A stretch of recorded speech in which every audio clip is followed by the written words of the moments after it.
St. James Palace in London, down the street from Buckingham Palace. It's the official residence of the British monarchy, built in the 1530s by Henry VIII. It's not open to the public, but you can apply to go inside, which I did not long ago. It's not that hard. There's a soldier with a machine gun standing by a little cottage. He tells me to go inside, and then a man named Desmond Shaw Taylor comes and gets me. He's the curator of the Royal Art Collection.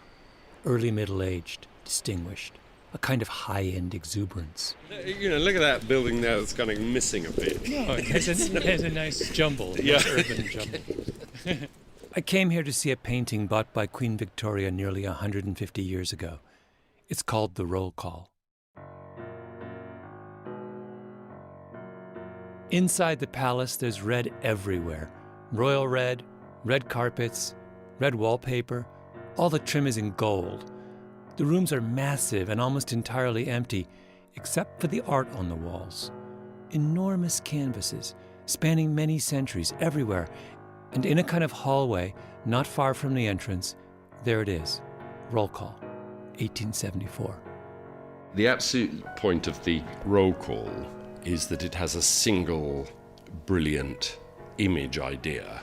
The painting depicts a group of British soldiers in the Crimean War, which is a war England and France fought against Russia in the 1850s. In Roll Call, there's just been a battle, and the soldiers are lining up in the gray light of morning to be reviewed by their commanding officer. We start talking about a particularly distinctive figure in the middle of the painting. Desmond has a flashlight in his hand because it's quite gloomy in the palace, of course. Palaces are supposed to be gloomy.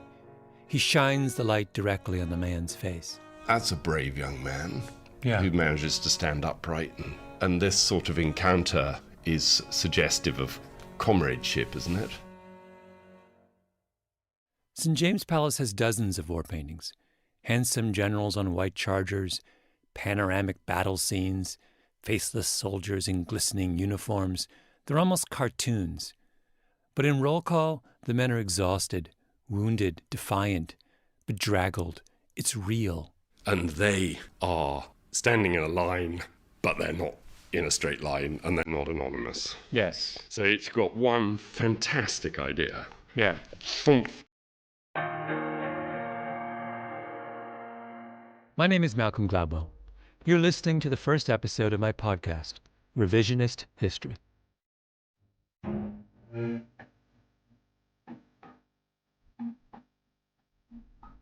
Every week for the next 10 weeks, I'm going to take you back to examine something that I think has been overlooked or misunderstood. One week, I'm going to talk about a car crash just outside of San Diego. Another week, I'm going to take you back to a secret Pentagon project in Saigon. The tagline of this show, sometimes the past deserves a second chance. And that really goes to the heart of it. I think too often we make up our minds about something that has happened, and then we move on without pausing to ask, wait a minute, is that actually what happened? Do we really understand it?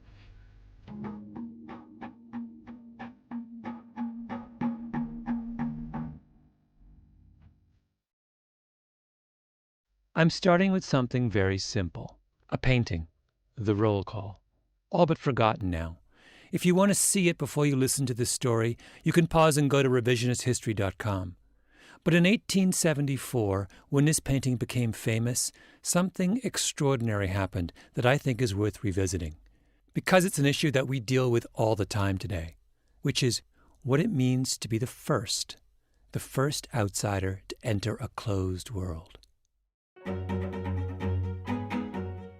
The art world in England at that time is controlled by something called the Royal Academy. It consists of 40 artists, and being elected to the Royal Academy is the highest honor any artist can get. It's like winning an Oscar. Membership makes your reputation and makes it possible to become very wealthy as an artist. And every year, the Academy puts on an art exhibition. Thousands of paintings are submitted. They choose a select few and display them at Burlington House on Piccadilly. Remember, this is before movies and television and recorded music. Painting is it. Hundreds of thousands of people come to these shows. And Roll Call gets chosen for the Royal Academy. And not just chosen, chosen in a way that makes it a really big deal.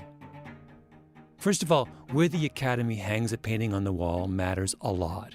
If they hang it way up near the ceiling, if they sky it, that means your painting is considered second class. If they hang it at eye level, what's called on the line, that's fantastic. Roll call is on the line. Then there's where in Burlington House they put it. There's a gallery in the back called the lecture room. The lecture room is known as the black hole. Being hung in the black hole was almost as bad as not being hung at all. But if they hang a painting near the front in Gallery 2, that's incredibly prestigious. So where was Roll Call hung? Gallery 2. Unbelievable. On the line in Gallery 2. I was reading about it. It creates an extraordinary sensation. Yes, completely. Yeah. In an unusual way, even for that time. The day the show opens, the crowds make a beeline for Roll Call. The crowds were so great that you had to have, basically, we employ a warden, but they had to hire a policeman to say, don't touch or don't move on. The only contemporary equivalent I can think of is people camping out in line for 2 days to buy Beyoncé tickets, or the kind of frenzy the Beatles faced when they first came to America. Roll Call is the hit of the Royal Academy show. After that, Roll Call goes on a tour of England. In Newcastle, men walk up and down the sidewalks with sandwich boards, saying simply, "The roll call is coming." In Liverpool, 20,000 people go to see it. In those days, prominent paintings were put on little playing cards, and 250,000 cards are sold with an image of Roll Call. A bidding war breaks out among potential buyers. Finally, Queen Victoria, one of the greatest art collectors of her day, decides she absolutely has to have it, which is how it comes to hang in St. James Palace. Desmond Shaw Taylor must have seen Roll Call 1,000 times, but as he shines his flashlight over the artist's brushwork, it's like he's seeing it for the first time. He's excited about every little detail, even down to the soldier's shoes. That's pretty fabulous, isn't it? It's always so difficult to paint nothing in particular happening without overdoing it. And if you just get one grey colour and just a little bit of underpainting, you just pick out the forms of the shoes. It's very impressive. I'm enjoying looking at this. It's a remarkable story, but I've left out the most remarkable fact of all. The artist, an unknown, more importantly, a woman, at a time when the art world was overwhelmingly male. British women in the 19th century weren't even allowed to study fine art. It was a closed world. And suddenly, in the middle of that closed world, there enters a striking young woman named Elizabeth Thompson, raised in Switzerland by wealthy Bohemian parents, an outsider, and she breaks down the door. I've been fascinated by the story of Elizabeth Thompson for years, by Roll Call, and more particularly by what happened to Elizabeth Thompson after the stunning success of her painting. What fascinates me is how her story is repeated over and over again. Once you know about Elizabeth Thompson, you see Elizabeth Thompsons everywhere.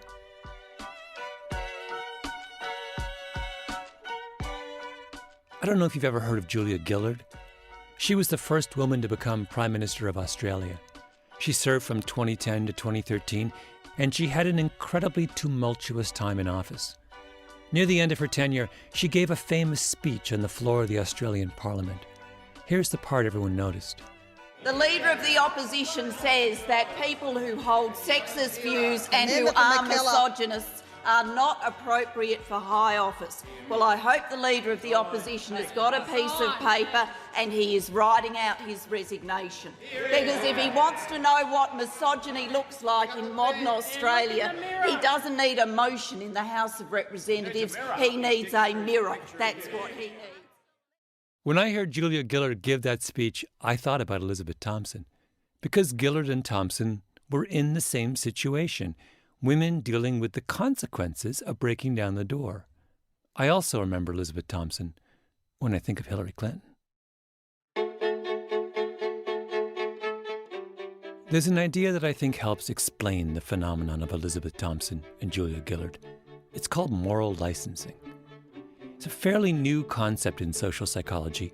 It was developed by a number of the best young psychologists in the field, chief among them Daniel Efron, who teaches at the London Business School. Here's the official definition of moral licensing. Past good deeds can liberate individuals to engage in behaviors that are immoral, unethical, or otherwise problematic, behaviors that they would otherwise avoid for fear of feeling or appearing immoral. When we do something good, in other words, sometimes we then, on occasion, give ourselves permission to do something bad. One of Efron's first experiments in moral licensing was in 2009. He surveys people who publicly self-identify as supporters of Barack Obama for president. And what he finds is that supporting a black politician doesn't always signal that you're a racially open person who is inclined to be progressive in other areas. It can also have the opposite effect. It can free you up to go back to your old racist ways because you've proven to the world what a good person you are. And that's what he discovers. A significant chunk of the people who supported Barack Obama were then more likely, at least in the experiment, to express racially questionable opinions. I was taken by this finding that people appear to be able to license themselves based on pretty paltry virtues. I met Efron in his office in London, up near Regent's Park. I asked him why a little egalitarian behavior doesn't lead to more egalitarian behavior. Why don't good deeds just lead to more good deeds? So your question is about when does evidence that I'm virtuous lead to more virtuous behavior versus when does evidence of virtue lead to less virtuous behavior? When does doing good lead to doing bad, and when does doing good lead to doing more good? This is the million-dollar question in this literature, and it's been a puzzle. All we know is that human beings go both ways. After a good deed, they sometimes follow a virtuous trajectory, and sometimes they don't. There's what happens after Jackie Robinson broke the color line in 1947, becomes the first ever black professional baseball player. Within 5 years, there are 150 black ball players in the major leagues. I think that's what we expect. It fits our romantic notions of progress. The door opens for one person, and soon it opens for everyone. But what we have to understand is that a lot of times the opposite happens. The door opens for one person, and they're the only one to slip in. Those who open the door then feel free to close it again for everybody else. A couple years ago, the Israeli author Amos Ilan wrote a history of the Jews in Germany called The Pity of It All. It's a fascinating book for precisely this reason. Because what Ilan is interested in is the great paradox of Germany's history with the Jews. Here we have a country that committed the greatest historical atrocity against the Jewish people. Yet if you take the long view, as Ilan does, you see that time and time again, German culture welcomed Jews, or at least welcomed some Jews. From the 17th century onwards, many German states had a tradition of what were called court Jews. Most Jews were banned from living in major German cities. There were severe restrictions on what they could do. But simultaneously, there was a group of protected Jews who were allowed to live and work within the city walls. In the 1730s, the King of Prussia becomes alarmed by the number of Jews in Prussia, likening them to locusts bringing ruin to Christians. So he banishes them from Berlin, but not all of them. He kicks out 140 families and he keeps 120. That pattern is repeated over and again in the German-speaking world. In the 18th century, the philosopher Moses Mendelssohn, who was Jewish, was considered one of the most brilliant men in Europe. He lives in Berlin, and people come from far and wide to visit him. How does he stay in Berlin? The king grants him exceptional status. That is to say, and these are Amos Ilan's words here, Mendelssohn is the un-Jewish Jew. The same happens 100 years later with Bertolt Auerbach. He's Jewish, and he's the most widely read German novelist of his day. He's called the German Dickens. This is now at a time of virulent anti-Semitism throughout Germany, but Bertolt Auerbach is somehow immune from that prejudice. Richard Wagner, the notorious anti-Semite, loves Auerbach and calls him a man rooted in German life. One of the brothers Grimm thanks Auerbach for curing him of prejudice. The Germans hate Jews as a rule, but they love Auerbach. What's going on here? It sounds like a contradiction. It's not. It's just textbook moral licensing. The Germans love Bertold Auerbach, and because they think they have demonstrated their open-mindedness by loving this one Jew, they feel free to act in the most despicable way to other Jews. You open the door to one outsider, and that gives you permission to close the door to others.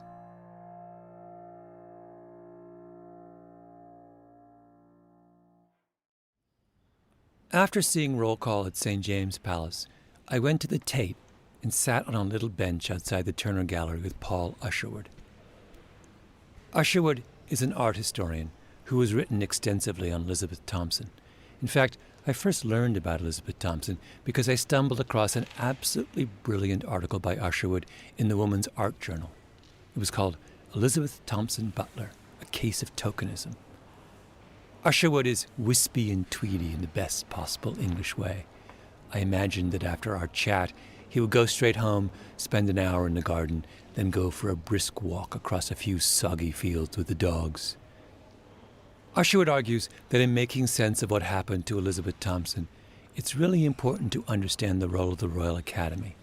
They control the art world at this point. 40 aloof, dictatorial white men. As an institution, it was just very, very powerful and much resented by people who weren't very, very well by it.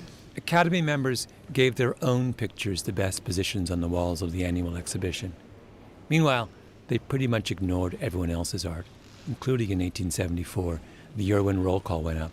For that year, there were 6,000 paintings which didn't make the exhibition. 6,000. There's only one art show that matters in England, and it's so small that thousands of artists are stuck on the outside looking in. There's a revolution brewing.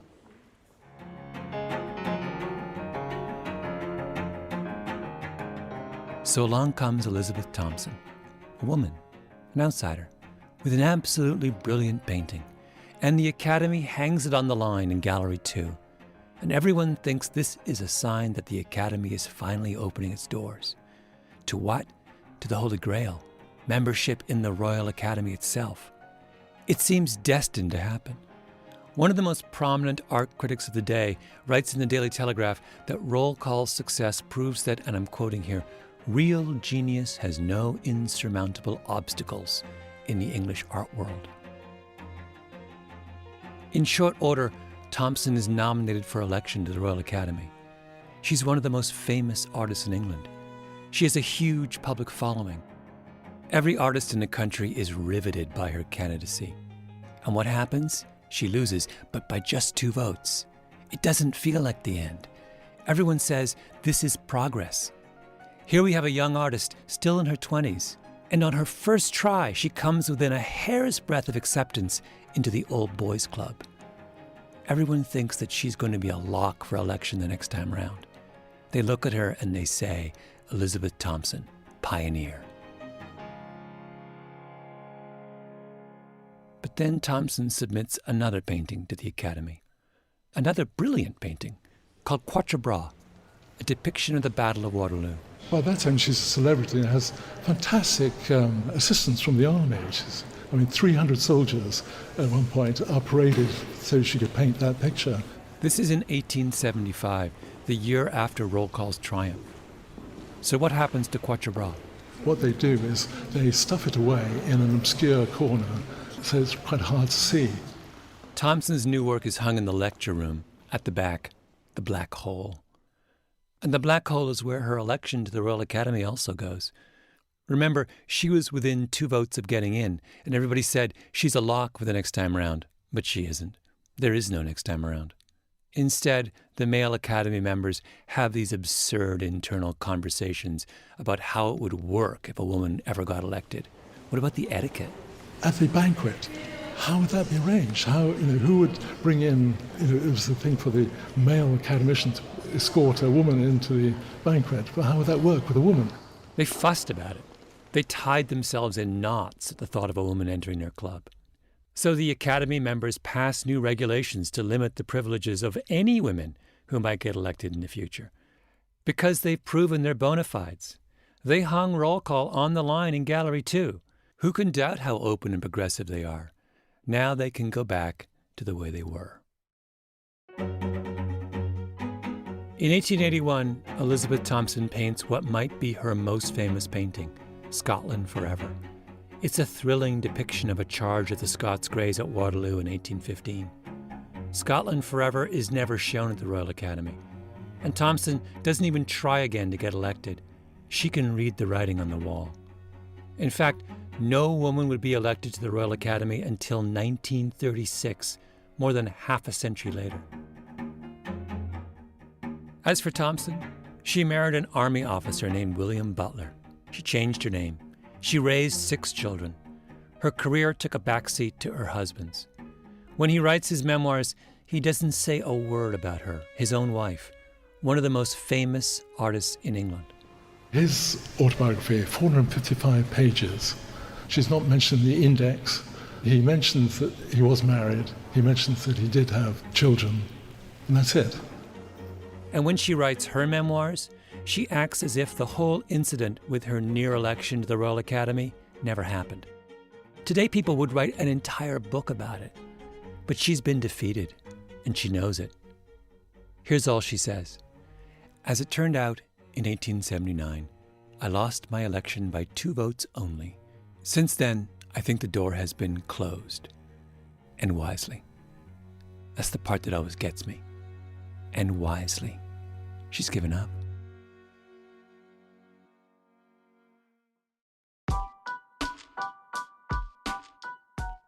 Remember how I mentioned that when I saw roll call, the first thing I thought about was Julia Gillard, the former Prime Minister of Australia?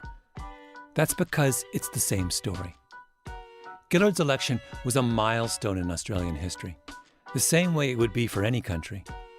Australia had been an independent nation for more than a century, 110 years of uninterrupted male rule, and that came to an end in 2010 with this funny, whip-smart, tough woman. In former British colonies like Australia, the representative of the British Crown is called the Governor-General. And the Governor-General is the person who swears in the new Prime Minister. When Gillard stands up to take the oath of office, it's a doubly incredible moment. What made it loom large for me that day is our Governor-General at that time was the first woman to ever serve as Governor-General. This is Julia Gillard telling the story. And I could see in her face and in her eyes, this incredible shock or delight that she was going to be the person to swear in the first woman Prime Minister. I, Julia Eileen Gillard, duly affirm and declare that I will well and truly serve the Commonwealth of Australia. And, she subsequently said to me, look, I didn't think I'd live to see it. I didn't think I'd live to see the day our nation had a female Prime Minister. It's a big deal. And Gillard, like many at the time, thinks that Australia has undergone a permanent transformation. And she also thinks that after the novelty of her election passes, she'll just be Prime Minister Gillard. The fact of her gender will become unremarkable, the way the fact of a baseball player's race is now unremarkable. If you'd asked me then, that all would have played itself out in the first few months, and then I thought sort of the political cycle would go back to normal. And I made that judgment call spectacularly wrong. When was the first moment that you realised you were wrong? Oh, look, I don't think it was it wasn't the thud of a penny dropping in my brain, but it just became clearer and clearer, particularly by the time we were in the government's second year and we were putting a price on carbon, and the campaigning against that by the opposition and in the community was getting hotter and shriller. It was in the course of that the gendered stuff really started to show. Things got ugly. You're the people that elected this bloody bitch in. Get the witch! Get the witch! Get that down! Get that down! Her opponents would circulate lewd sexual cartoons of her. She would be referred to in the newspapers as Julia, as if she was a reality TV star and not the head of state. The media would constantly refer to the outfit she wore, or how much cleavage she showed, or the tone of her voice. The CEO of a major Australian company publicly called her an unproductive old cow. One restaurant offered on its menu Julia Gillard Kentucky Fried Quail, small breasts, huge thighs, and a big red box. Was there any particular moment or thing said that hurt you the most? I mean, it's obviously not a good thing to look out on a scene of protesters and see yourself described as a bitch and a witch and things like that. But for me, actually, the worst moment in my Prime Ministership was not in and of itself a gendered remark, but came from a shock jock. She's talking about the Rush Limbaugh of Australia, a major radio personality who hosts a fundraiser for the Conservative Party, the other party, not Julia Gillard's. And I had recently lost my father. My father died while I was Prime Minister, and he said to this audience that my father had died of shame because he was ashamed of me as Prime Minister. I mean, that was the worst. Oh, wow. Yeah. That's appalling. It is appalling. It is appalling. And, you don't expect to have to do that in your life, and you don't expect that, someone like my mother, who's just a lovely woman and a great Australian citizen, should have to tolerate that being said about the husband she's just lost. Why do you think that intelligent, educated members of a progressive country feel they can get away with such vile behavior? Because they've just elected a woman. They've proven their progressive bona fides, ending 110 years of patriarchy. When the female Governor-General swears in the female Prime Minister, Australia has a collective lump in its throat. But then what happens? Moral licensing happens. And of course, Gillard can't fight back, can she? Until the very end of your tenure as Prime Minister, you keep a pretty stiff upper lip about this. Yes, I think I did. Tell me about that, about your decision of how to handle it. I mean, some of it's innate, some of it's just me, and then I also took a deliberate decision that, if you looked like you couldn't take it, if you looked upset, then that would be used against me personally, but more importantly against women generally, that there would have been people muttering to themselves, knew women weren't up for this, knew they couldn't take it when the going got tough. Then, near the end of Gillard's time in office, a prominent member of her own party, the man she's chosen to be Speaker, is found to have sent sexist text messages. And, incredibly, her critics come after her, Gillard. They accuse her of condoning sexism because she's associated with this man. She sits in her office in disbelief. I don't want to use any bad language to you, but I did have just going through my brain, for heaven's sake, and the word I was thinking wasn't heavens, but for heaven's sake, I cannot believe that after everything I've had to listen to, now I'm somehow, going to walk into a parliament and people who have used gendered insults against me are now somehow going to try and give me a lecture on sexism. Like, the injustice of this was just boiling in me. So that day, in Parliament, she stands up and gives her famous misogyny speech. It's addressed to her harshest critic, the leader of Australia's opposition, a man named Tony Abbott. Gillard just starts listing all the things Abbott has said and done to her and other women over the years. She lets him have it. I was very offended personally when the Leader of the Opposition, as Minister for Health, said, and I quote, "Abortion is the easy way out." I was very personally offended by those comments. You said that in March 2004. I suggest you check the records. This is live on the floor of Parliament. If you watch the video, Abbott's sitting right in front of her. She's dressing him down to his face.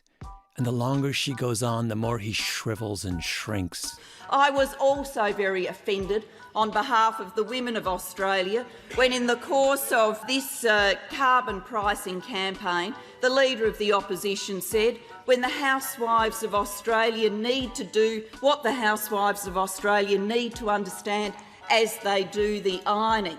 Thank you for that painting of women's roles in modern Australia. And then, of course, I was offended too by the sexism, by the misogyny of the Leader of the Opposition catcalling across this table at me as I sit here as Prime Minister.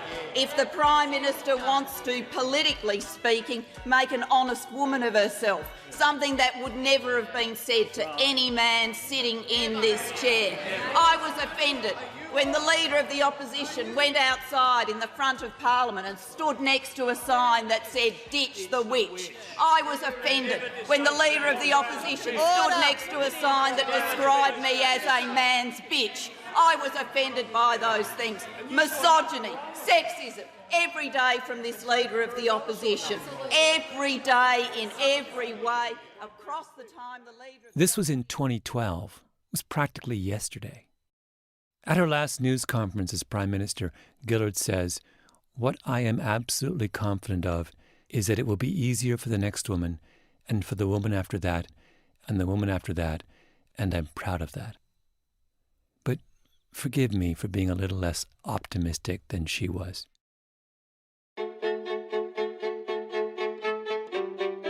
The difference between Julia Gillard and Elizabeth Thompson is that Thompson never had the chance to give a speech like that on the floor of Parliament. She went away quietly. Gillard got the chance to stand up and be heard, and I suppose that's progress. But the underlying dynamics these two women faced, are they all that different? A woman gets accepted into a man's world. She thinks that somehow something has changed, but nothing has changed. The men pat themselves on the back, and then they slam the door shut again. Tony Abbott, the man she eviscerated, he becomes the next Prime Minister of Australia. By the way, here's a partial list of the countries that have broken the gender barrier and elected a woman and then never elected another female leader again. Open the door, pat themselves on the back, close it again. Ready? Brazil, United Kingdom, Germany, Costa Rica, Croatia, Nicaragua, Latvia, Panama, Bolivia, Ecuador, Pakistan, Poland, Turkey, France, Canada, and of course, Australia.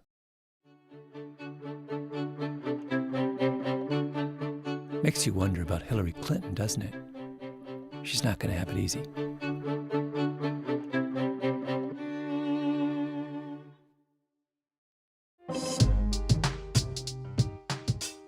You've been listening to Revisionist History. If you like what you've heard, do us a favor and rate us on iTunes. It helps. You can get more information about this and other episodes at revisionisthistory.com or on your favorite podcast app. Our show is produced by Mia Lobel, Roxanne Scott, and Jacob Smith. Our editor is Julia Barton. Music is composed by Luis Guerra and Taka Yazuzawa. Flawn Williams is our engineer, fact-checker Michelle Siraka, and the Panoply management team, Laura Mayer, Andy Bowers, and Jacob Weisberg. I'm Malcolm Gladwell.